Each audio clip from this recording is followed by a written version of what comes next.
오늘날 그리스도인 생활의 병적인 상태를 보여주는 심각한 표시들 가운데 한 가지는 모든 이에게 기도를 통해 당신을 붙잡고 당신의 힘을 받을 수 있는 권리를 주셨습니다.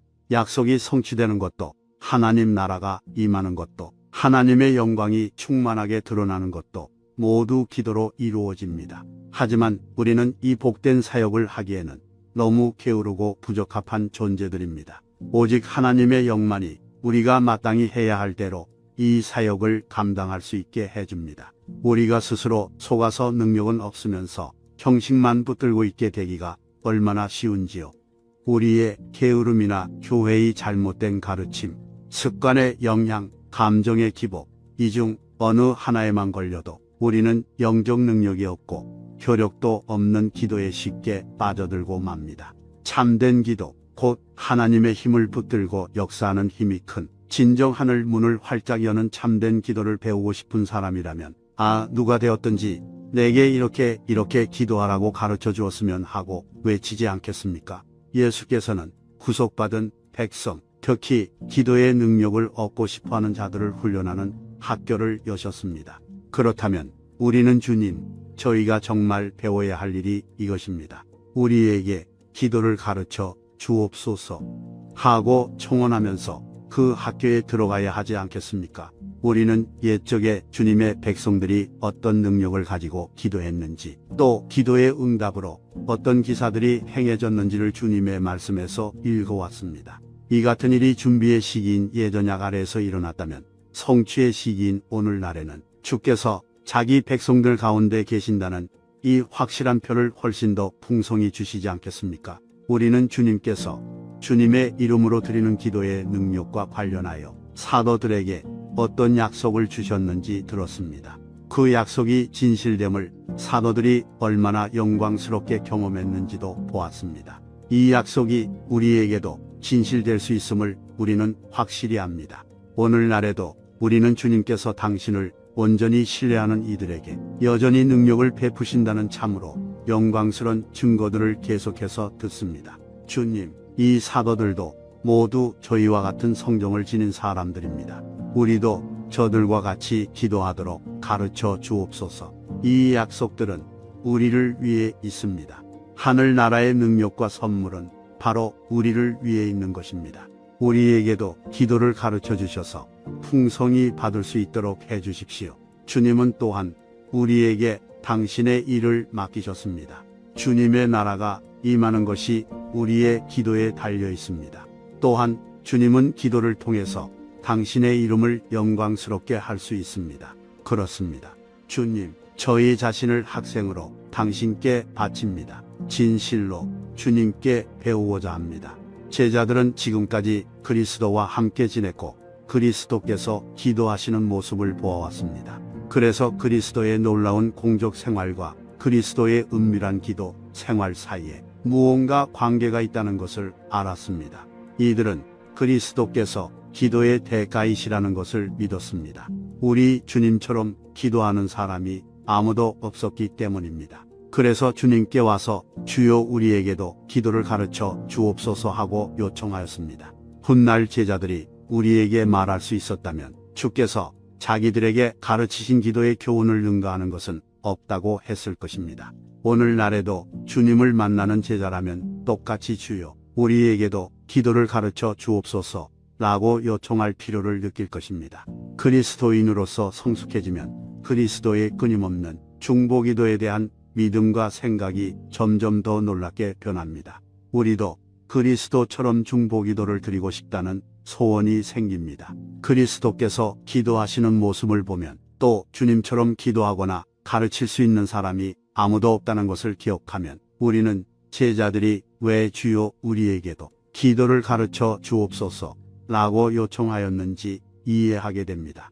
주님이 어떤 분이시고 어떻게 모든 것을 소유하고 계신지, 어떻게 주께서 친히 우리의 소유가 되시며 우리의 생명이 되셨는지를 생각하면 우리는 구할 수밖에 없다는 것을 확실히 느낍니다.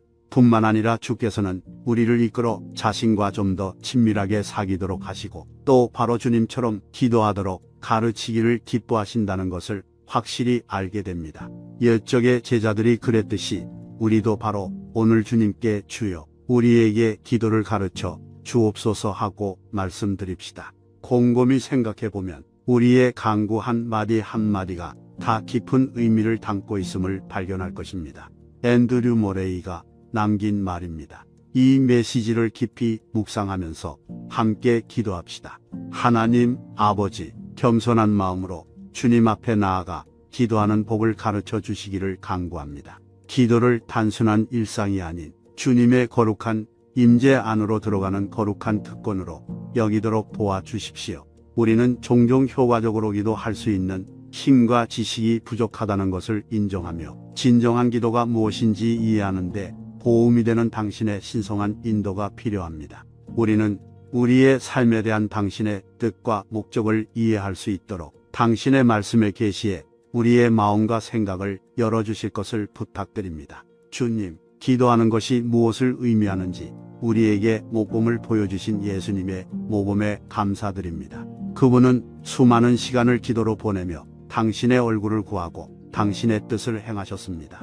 우리가 기도 생활에서 그분을 본받을 수 있도록 도와주시고 그분이 당신과의 관계에서 경험하신 것과 같은 친밀함과 능력을 경험할 수 있도록 도와주시기를 기도합니다. 아버지, 우리가 믿음과 확신을 가지고 기도하는 것을 방해하는 모든 장애물을 극복할 수 있도록 도와주시기를 간구합니다. 우리의 기도 생활을 방해하는 의심, 두려움, 불신앙을 제거해 주시고 우리가 주님을 온전히 신뢰하도록 도와주시기를 기도합니다. 우리는 주님께서 우리의 기도를 들으시고 응답하시는 신실하신 하나님이라는 것을 알고 있으며 주님께서 약속하신 것을 행하실 것을 믿을 수 있는 믿음을 주시기를 간구합니다. 주님, 우리는 주님의 임재에 대한 깊은 갈증과 목마름을 주시고 기도 생활에서 주님의 영의 능력을 주시기를 간구합니다. 주님의 사랑과 은혜로 우리를 채워주시고 우리 주변 사람들을 위해 연민과 공감을 가지고 기도할 수 있게 해주시기를 기도합니다. 우리의 기도가 당신의 목적에 따라 이루어질 수 있도록 당신의 뜻과 일치하는 마음을 주시기를 간구합니다.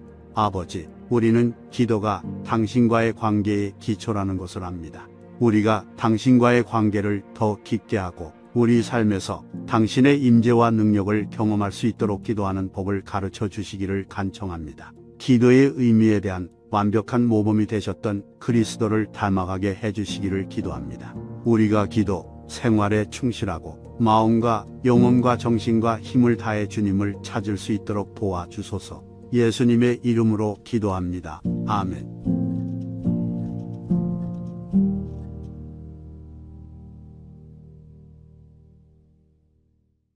며칠 전에 시내에 있는 대형 서점으로 좀 나가보았습니다. 유머 책들이 생각보다 많이 진열되어 있는 것을 보고 놀랐습니다. 아마 사람들이 그런 책을 퍽 많이 찾나 봐요. 그 제목들도 또 그 속에 들어있는 그 문장들도 아주 사람들의 마음을 끌 수 있는 매력적인 글들이었습니다. 유머는 성공의 시작이요 웃음은 행복의 시작이니라, 뭐 이런 이야기, 또 웃으면 복이 와요 하는 이런 말들, 이런 표제들이 붙은 책들을 사람들이 자주 손에 들고 그 서점 안에서도 읽어보며 웃으면서 이렇게 보내는 것을 제가 보았습니다.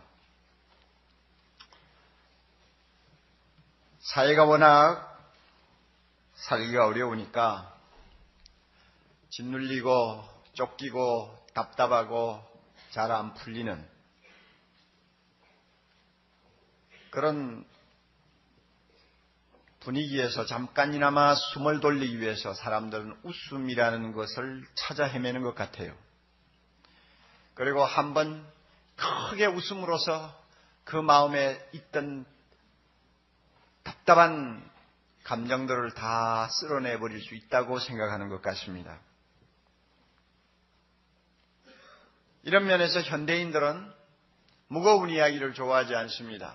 더욱이 눈물이다, 애통이다 하는 말은 별로 귀담아 들으려고 하지를 않습니다. 일단 그 말 자체가 주는 어감이 마음에 큰 도움이 되지 않는다고 생각하기 때문입니다.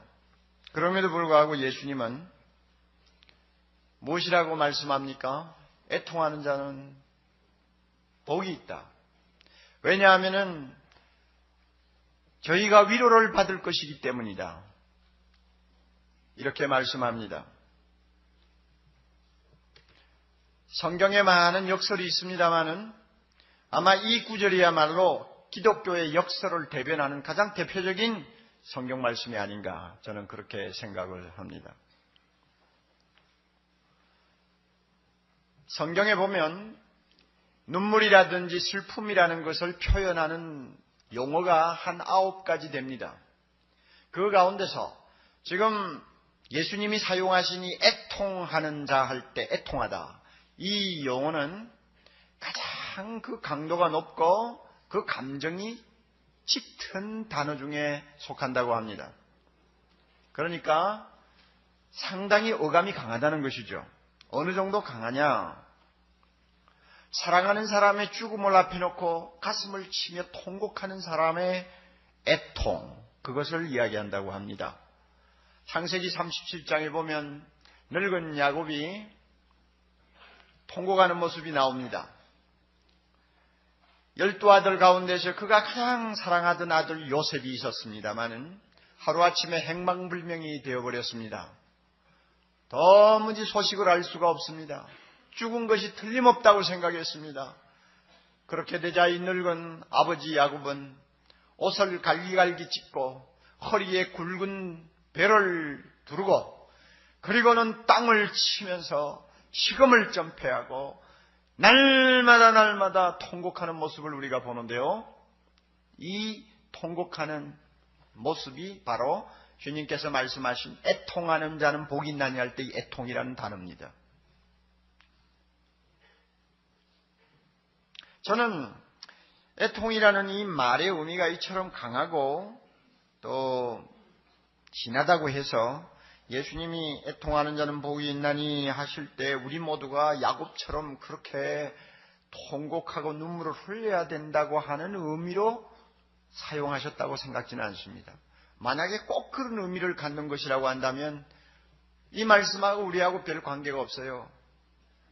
우리가 한평생 살면서 그처럼 가슴을 쥐어짜며 하늘이 무너지는 것처럼 통곡하는 일은 그저 한두 번 있을까 말까 하는 사건일 수 있으니까 이 말씀이 내하고 무슨 관계가 있냐 하고 우리는 제껴 놓을 수도 있습니다. 그런 의미로 말씀하신 것이 아니라고 생각합니다. 그러면 예수님이 의미하는 것이 무엇일까요? 제가 볼 때 심령이 가난한 자가 토하는 영혼의 거룩한 탄식을 애통이라고 표현하시는 것 같습니다. 심령이 가난한 자가 토하는 영혼의 거룩한 탄식. 우리는 지난 시간에 심령이 가난한 자가 복이 있다는 사실을 우리 모두가 듣고 깨달았습니다. 우리의 심령을 하나님 앞에 비울 수 있습니까? 그렇다면 그 사람에게는 반드시 애통이 따라옵니다. 심령이 비지 못했습니까? 그 사람은 이 애통이라는 말씀의 의미를 제대로 깨닫지 못할 것이라고 생각합니다. 제가 기억하기로는 지금부터 한 반세기 전에 한국교회의 이미지는 한마디로 애통하는 공동체였습니다. 그 당시 8.15 이후 너무너무 가난했던 때였고 혼란스러운 사회상을 눈으로 보면서 살아야 했고 어쩌면 그 당시에 그렇게 가뭄이 또 자주자주 연속이 되었는지 모릅니다. 그리고 조금 후에 6.25가 터져가지고 이건 사람 사는 것이 아니죠. 사람 사는 꼴이 아니에요. 여러분 우리가 지금 요즘 코소보니 동티모르니 하면서 참 어려움을 당하는 사람들을 가끔 텔레비로 봅니다만은 그 당시에 그 꼴하고도 아니요. 그 당시에 우리의 모습은 지금 당하는 그들보다 더 처참했습니다. 게다가 전부 다 하얀 옷을 입어놓으니까 오죽이 더 표가 납니까? 그런 형국의 길을 걸으면서 교회에 모이는 우리 선조들은 눈만 감았다면 울었어요. 자기 죄를 놓고 통곡하고 예수 안 믿는 식구들을 위해서 통곡하고 나라의 죄를 짊어지고 하나님 앞에 눈물을 뿌리며 기도했습니다. 눈이 붓도록 울었어요. 마룻바닥에 눈물 자국이 여기저기에 아예 너무 진하게 박혀서 걸레를 닦아도 닦이지 아니할 정도로 그들은 눈물을 흘리면서 살았어요. 이렇게 눈물을 흘리니까 하나님께서 그들에게 주신 위로가 또 굉장했습니다. 울어보지 아니한 사람은 도무지 맛을 볼 수 없는 하나님의 특별한 위로가 그들에게 있었어요. 그러니까 그 재미로 또 더 울었는지도 몰라요. 그 당시의 모습이었어요. 저는 어린아이였습니다마는 옆에서 보고 또 보았습니다. 물론 여러분, 우는 것이 기독교의 본질의 전부가 아닙니다. 애통하는 것이 기독교의 전부가 아닙니다. 그렇지만 우리가 분명히 하나 말할 수 있는 것이 있습니다.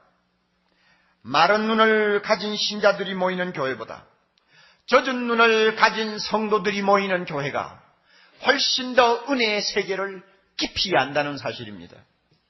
이거는 부인할 수가 없어요. 그때 교회에 비해서 오늘의 교회는 어떻습니까? 애통하는 눈물을 보기가 어렵습니다. 눈물이 메말라버린 것 같아요. 웃음이 복음으로 들리고 눈물은 비복음으로 들리는 것 같은 분위기입니다. 어느 신문 광고에 보니까 유머 설교 세미나라고 하는 세미나를 선전하는 것을 봤습니다. 사람들을 웃기면 분위기가 좋아진다는 것이죠. 설교를 듣는 사람도 기분 좋게 실컷 웃겨놓고 설교하면 잘 먹힌다는 것이죠.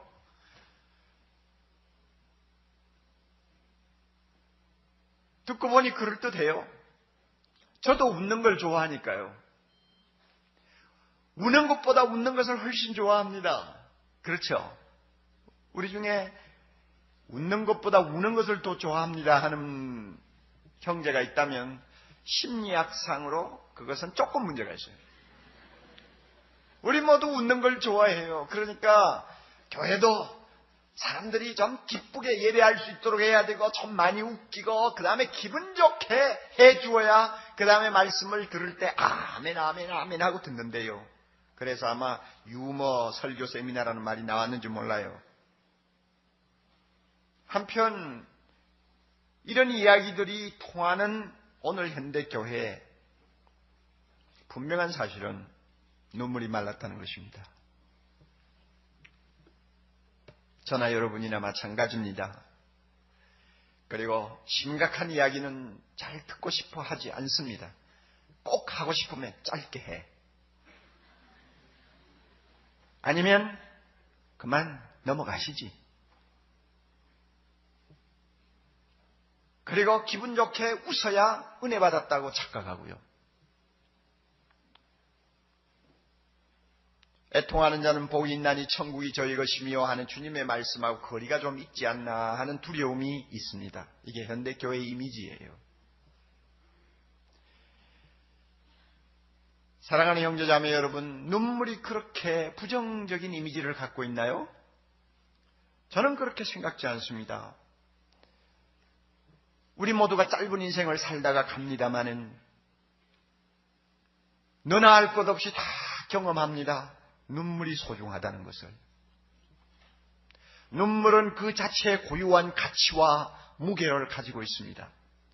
아무리 웃음이 우리에게 매력있고 또 우리를 기쁘게 하는 것이라 할지라도 웃음이 눈물을 대신할 수는 없습니다. 눈물의 고유한 영역이 있습니다. 만일 우는 것은 무조건 저주요, 슬픔은 무조건 부정해야 될 것이라는 것만으로 생각하는 사람이 있다면 그 사람의 인생은 중요한 하나가 빠져버린다는 사실을 기억해야 합니다. 아랍 속담에 이런 말이 있습니다. 햇빛만 쏟아지는 곳은 사막이 된다. 거기는 뭐 눈을 들고 사방을 보면 다 사막 아니요. 비가 없는 곳이니까. 그러니까 아마 이런 속담이 생겼나 봐요. 모든 햇살은 사막을 만든다. 인생에 있어서도 진리입니다. 비가 와야 돼요. 비가 쏟아져야 돼요. 검은 구름이 하늘을 덮고 비가 쏟아질 때 거기에 생명의 환희가 일어납니다. 인생도 마찬가지요. 눈물이 없는 곳은, 눈물이 없는 인생은 사막이에요.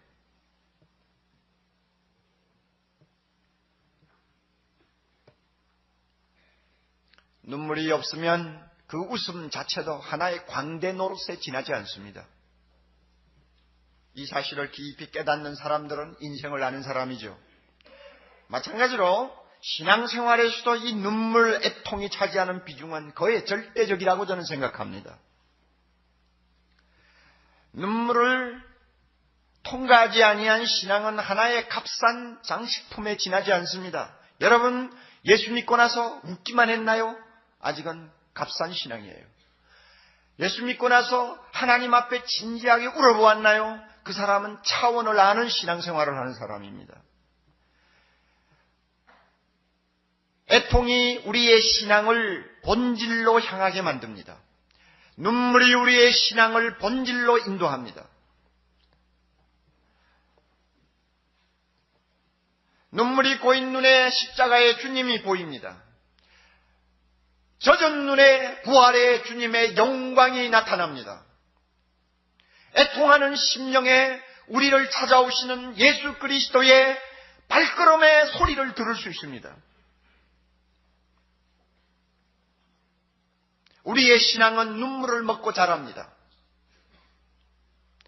우리의 인격은 눈물의 골짜기를 통과하면서 성숙합니다.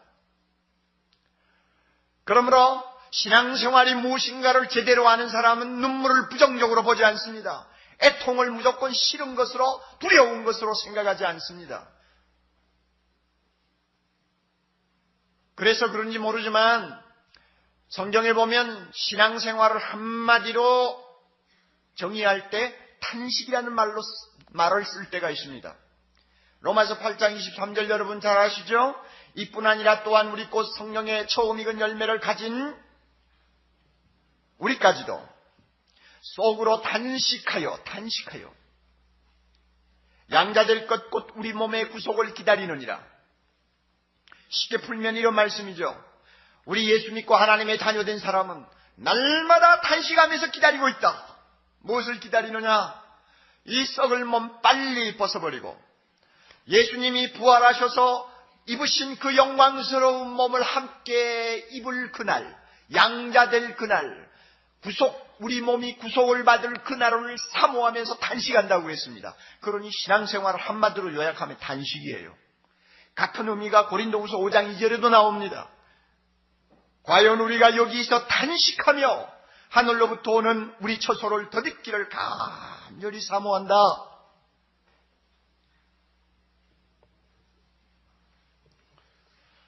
신앙생활에서 눈물이 얼마나 중요한가를 여러분이 꼭 깨달으시기를 바랍니다. 신앙생활의 밑바닥에는 눈물의 강이 흐르고 있다는 것을 여러분이 꼭 기억하십시오. 그거 모르고 신앙생활하면요, 그 신앙은 아주 천박한 신앙입니다. 이런 의미에서 예수님이 애통하는 자는 복이 있나니 천국이 저희 것이며 하는 말씀을 왜 하셨는가를 우리가 깊이 인식할 필요가 있습니다. 누가 애통하는 자입니까? 첫째로 자기 죄를 놓고 눈물을 흘리는 자가 애통하는 자입니다. 우리 모두는 예수 믿고 죄 용서함을 받았습니다. 할렐루야. 그러나 우리가 꼭 기억해야 될 것은 이것은 어디까지나 선언적인 의미를 갖습니다. 하나님이 우리 보고 죄 없다 하시는 것이지 우리가 죄가 없는 게 아니에요. 바로 이 점이 중요한 것입니다. 하나님이 우리를 사랑하시고 예수 그리스도의 십자가의 공로를 보시고 무조건 우리를 죄 없다고 선언하시는 것이지 실제로 나에게 죄가 없어졌느냐? 물론 거룩해지고 있죠. 그렇지만은 죄로부터 완전히 자유함을 받은 무균실에 들어간 사람들처럼 죄로부터 완전히 차단된 존재가 아니에요. 우리는 여전히 죄의 자급장이라고 하는 이 부패한 몸을 입고 있습니다. 그러므로 하루 10번, 100번도 죄를 지을 수 있는 가능성을 갖고 있어요. 또한 우리 모두는 죄의 유혹이 쉴 틈이 없는 장망성 이 세상에 살고 있습니다. 따라서 누구든지 신앙생활하면서 나는 성령 충만 받아서 나는 하나님의 말씀대로 사는 사람이야. 그러므로 난 죄 없어. 회개할 것도 없어. 왜 자꾸 질질 짜냐? 사죄에 확신이 없으니까 그렇게 질질 짜지. 주님이 너 죄를 다 용서하셨어. 웃어? 만약에 이렇게 한다면 그 사람은 사도 요한이 말한 것처럼 거짓말하는 사람입니다. 사도 요한이 분명히 이런 말을 했어요. 만일 우리가 죄 없다 하면 스스로 속이고 또 진리가 우리 속에 있지 아니할 것이요. 그래서 거짓말쟁이라고 말입니다. 이런 이유로 우리 모두는 울어야 될 이유가 충분히 있습니다. 하나님 앞에 애통해야 될 이유가 충분히 있습니다. 하루에 100번이라도 하나님 앞에 애통해야 될 이유를 갖고 있어요.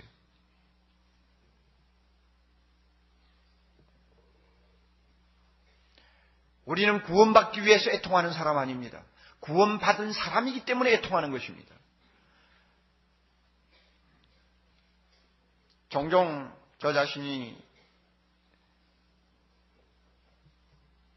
답답하게 생각할 때가 있습니다. 뭐냐면 옥 목사를 위시해서 오늘 사랑의 교회가 좀 뻔뻔스럽지 않나 하는 생각이 들어요. 죄 짓는 것을 대수롭지 않게 생각하는 사람들이 너무 많아요. 그리고 교회 나와서는 몇 마디 말로 때우고는 자기 죄가 다 용서받은 것으로 다 알고 있어요. 가슴에 진정 회개하는 자의 자세가 자리를 잡고 있지를 않아요. 하나님이 그 입술의 기도를 들으시고 정말 그 사람을 깨끗게 해주실까? 우리 모두가 깊이 반성하고 생각해야 합니다. 마틴 루터가 95개조 항의문을 성당 앞에 붙일 때 그 항의문 안에 이런 말이 있습니다. 신앙인의 삶이란 무엇인가? 끊임없는 회개와 참회를 하는 것이다. 용서받은 하나님의 자녀이기에 거룩한 하나님의 아들이 되었기에 우리 안에 성령을 모시고 사는 구별된 사람이기에 우리에게는 매일 눈물이 필요합니다. 죄를 씻는 눈물이요. 우리의 표준은 이웃 사람이 아닙니다. 저 사람보다 내가 얼마나 선하냐. 그것이 아니고 우리의 표준은 예수 그리스도입니다. 예수님이 보시기에 나는 얼마나 거룩한가입니다. 이것이 우리 표준이요. 그러므로 예수님을 가까이 모시는 사람일수록 자신의 추악함을 더 보게 됩니다. 더 애통하는 심정을 갖게 됩니다. 예수님과 거리가 멀리 떨어져 있는 사람은 애통할 일이 별로 없죠.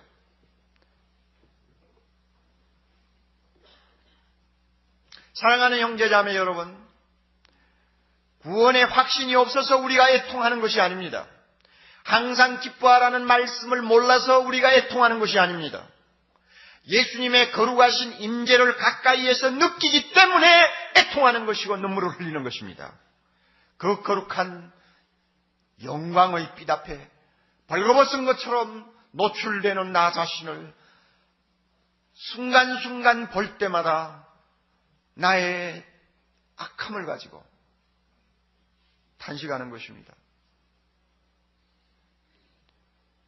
자기의 죄를 가지고 애통하는 것을 다윗은 이렇게 정의합니다. 시편 51편입니다.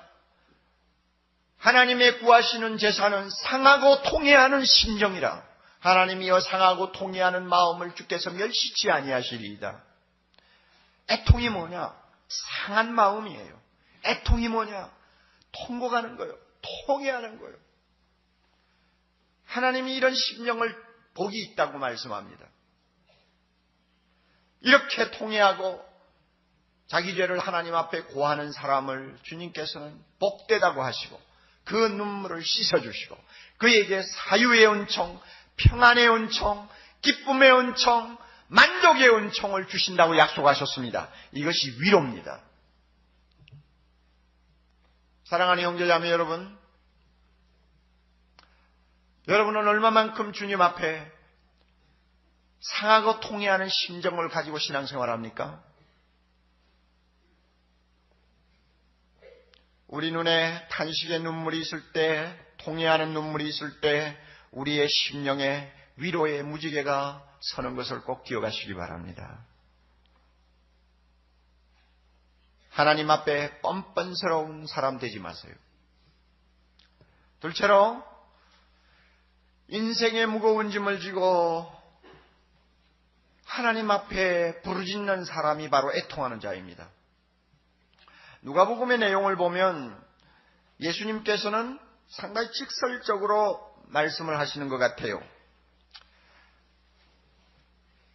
25절에 나오는 배부른 자, 웃는 자는 세상 사람들이고, 그래서 그 사람들이 잘 살고 날마다 웃고 희희낙낙하는 것을 저주로 보시고 화로 보시고,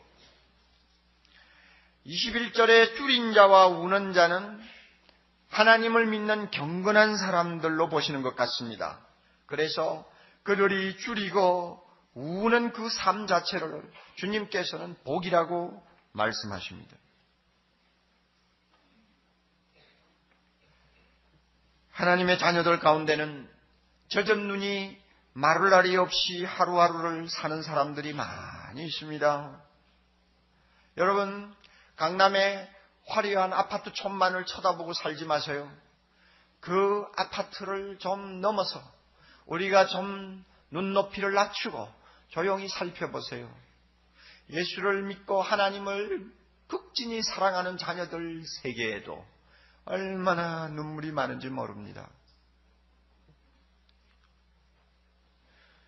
서록 서초구 강남 지역도 우리가 조금만 겸손하게 허리를 낮추고 보면 남의 눈에 잘 뜨이지 아니하는 반지하 같은 데서 방 한 칸 얻어놓고 너무너무 어려운 삶을 사는 우리 예수 믿는 사람들이 많습니다. 그들은 이유를 알 수 없는 불행을 만나 견디다 못해서 시간만 나면 하나님의 옷자락을 붙잡고 통곡하는 자들입니다. 주님이 이 통곡을 복이 있다고 말씀하세요. 예수님을 그렇게 사랑하고 그렇게 주님을 잘 믿는데 가난은 왜 떠나지 않는지, 왜 하는 일들이 잘 풀리지 않는지, 왜 자녀가 탈선하는지, 왜 경쟁에서 뒤지고 마는지, 왜 나쁜 사람들의 속임수에 빠져 메꿀 수 없는 손해를 입어야 하는지, 왜 하루아침에 병이 들어 육체가 망가지는지, 왜 억울하게 비난을 받아야 하는지 우리는 다 설명할 수가 없어요. 설명할 수 없지만은 하나님의 귀한 자녀들이 이 무거운 십자가를 지고 날마다 눈물로 살지 아니하면 안 되는 것이 현실입니다. 가슴에 찾아드는 이 슬픔과 아픔과 고통을 견디지 못해서 많은 세상 사람들이 웃고 즐기는 시간에 조용히 하나님 앞에 엎드려 기도하면서 가슴에 가득한 서러움을 눈물로 씻어내는 거룩한 성도들이 많아요. 살기가 힘들 때마다 자주자주 좌절감이 몰려올 때마다 은혜의 보좌 앞에 나가 눈물로 하나님의 옷자락을 적시는 거룩한 백성들이 이 지구상에 많아요. 어떤 면에서는 예수를 믿기 때문에 그 십자가를 져야 하는 사람들일지도 모릅니다. 어떤 면에서는 이 세상의 사람들과 타협하지 않았기 때문에 그와 같은 고통과 슬픔을 안고 살아야 하는지도 모릅니다.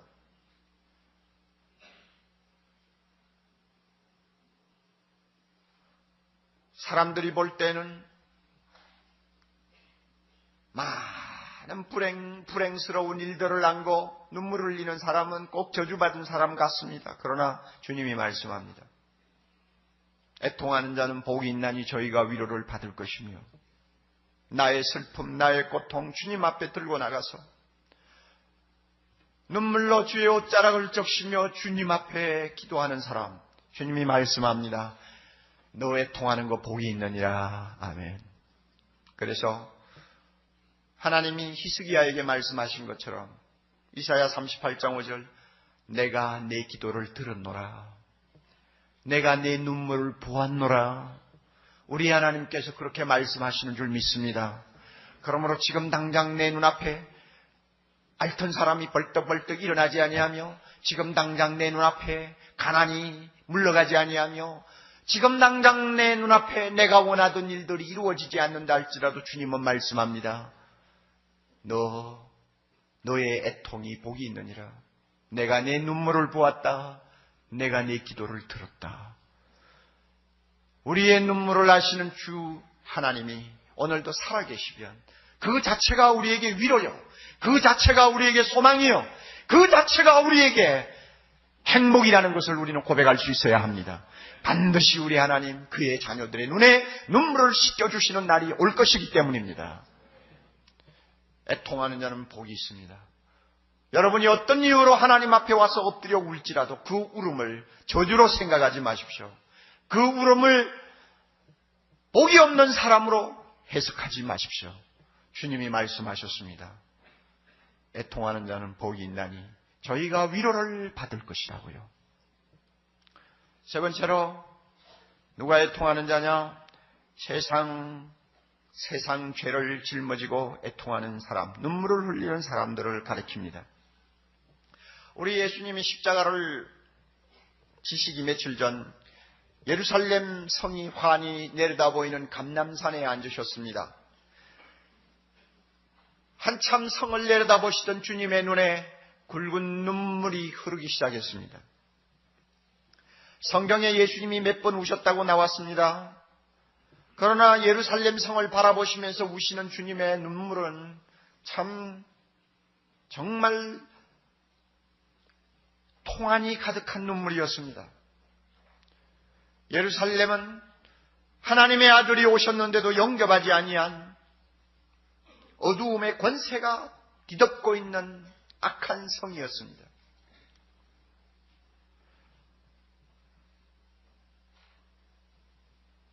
한 40년 지나면 그 성에 임할 하나님의 심판을 우리 예수님이 다 알고 계셨어요. 내다보고 계셨어요.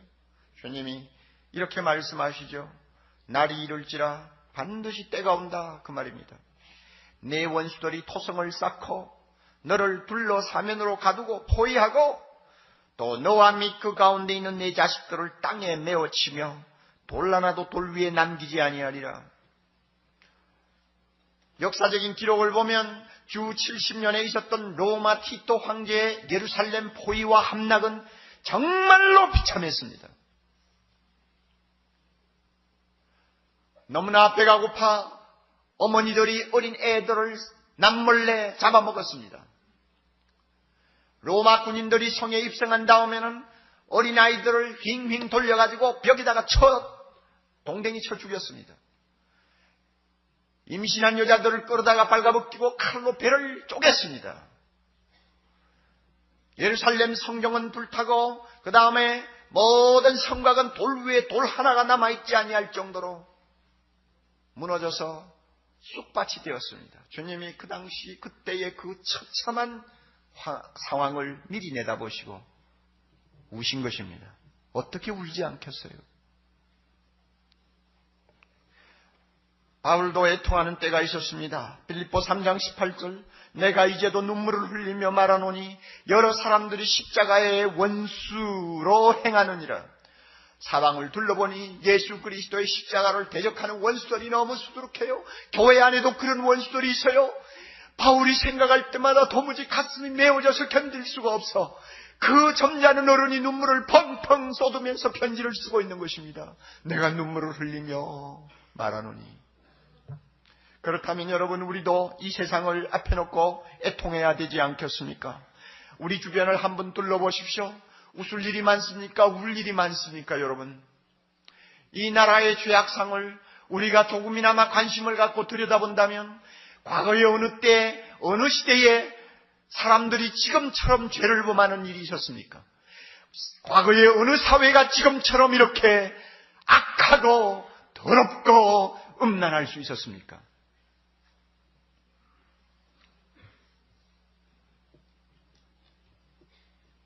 텔레비를 통해서 보셨죠?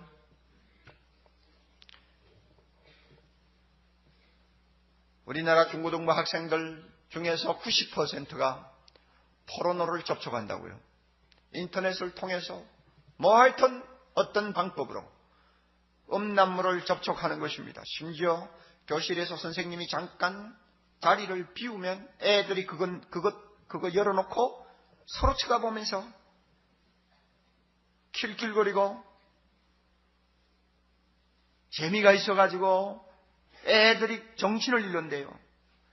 그리고 그 90% 안에도 4%는 벌써 원조교제를 통해서 성적으로 아주 절망적인 범죄 행위를 하고 있다고 보도가 나왔습니다. 여러분, 저는 그저 중고등부 아이들 한 30-40%가 아마 인터넷을 통해서 그런 것을 보지 않을까 이렇게 생각했는데 90%라고 그래요. 그러면 어느 중고등학교나 가보면 한 30%는 예수 믿는 아이들입니다. 우리 예수 믿는 귀한 아들, 딸들이 다 함께 지금 동조하고 있다는 수치적인 결과가 나옵니다. 여러분, 어떻게 애통하지 않겠습니까?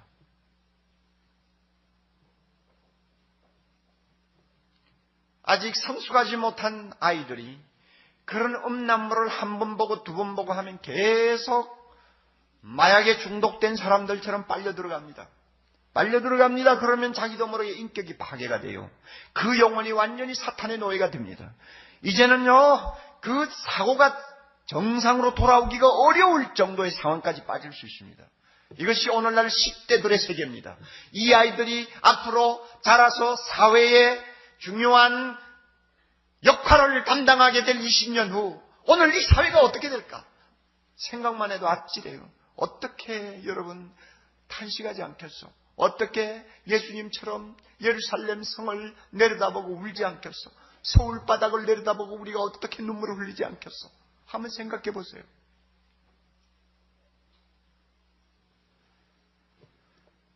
어쩌면 그렇게 겉으로 보기에 상냥하고 잘생기고 컴퓨터 잘 만지고 똑똑한 20대 청년이 8개월 사이에 2명을 강간하고 3명의 여성을 죽이고 동생을 이불 밑에 처박아 놓고 언니를 강간해서 죽이고 어떻게 그런 악마 같은 짓을 할 수 있습니까? 그것도 더 놀라운 것은 그 사람의 어머니가 지금 교회에서 사역하고 있는 여전도사라니까.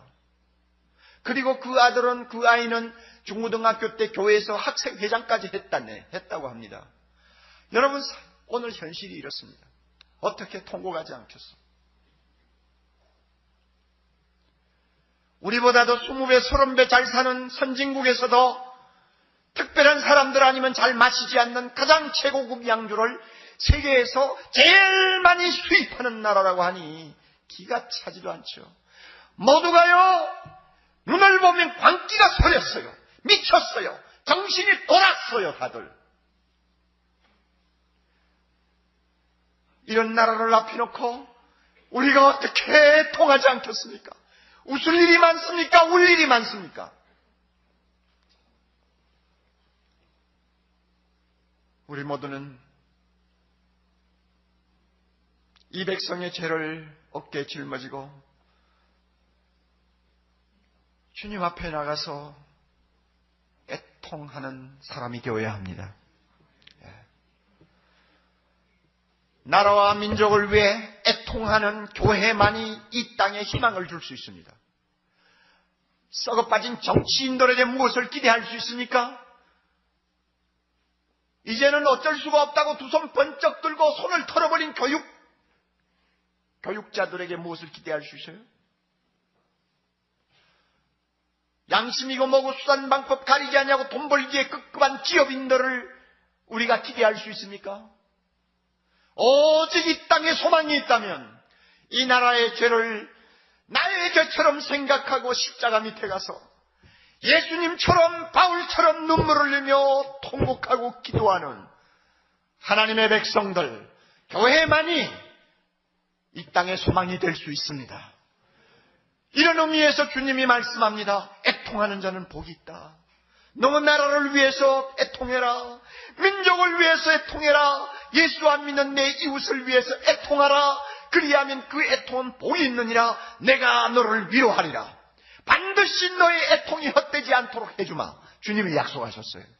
오늘 이 땅의 문제는 예수 믿는 사람들이 너무너무 울지 않는다는 것입니다. 눈물이 말랐다는 것입니다. 너무 뻔뻔스럽다는 것입니다. 그러기에 주님이 주시려고 하는 많은 위로의 축복들을 우리가 놓치고 있어요.